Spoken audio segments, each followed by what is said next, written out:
2021ஆம் ஆண்டு சட்டமன்ற தேர்தலில் அதிமுக வெற்றி பெற்ற தொகுதிகளில் 94 விழுக்காட்டை இந்த தேர்தலில் அக்கட்சி தக்க வைத்துக் கொண்டுள்ளது. வடக்கு மாவட்டங்களில் 47 தொகுதிகளை அதிமுக பெற்றுள்ளது. இதில் முந்தைய தேர்தலில் 10 தொகுதிகளில் அதிமுக வெற்றி பெற்றிருந்தது.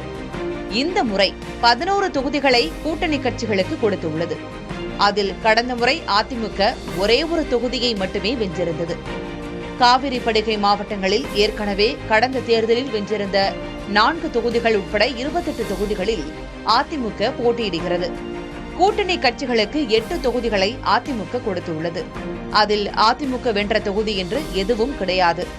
மேற்கு மாவட்டங்களில் 2021ஆம் ஆண்டு நடைபெற்ற தேர்தலில் வென்ற 32 தொகுதிகள் உட்பட 41 தொகுதிகளில் அதிமுக இந்த முறை போட்டியிட உள்ளது.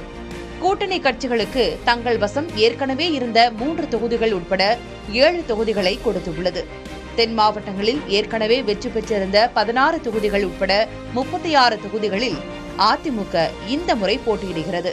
தென் மாவட்டங்களில் கடந்த தேர்தலில் அதிமுக வெற்றியை பார்க்காத 14 தொகுதிகள் இந்த முறை கூட்டணி கட்சிகளுக்கு ஒதுக்கப்பட்டுள்ளது. மொத்தத்தில் கூட்டணி கட்சிகளுக்கு இந்த முறை ஒதுக்கப்பட்டுள்ள 39 தொகுதிகளில் 4 தொகுதிகளில் மட்டுமே முந்தைய தேர்தலில் அதிமுக வெற்றி கண்டிருந்தது தெரியவருகிறது.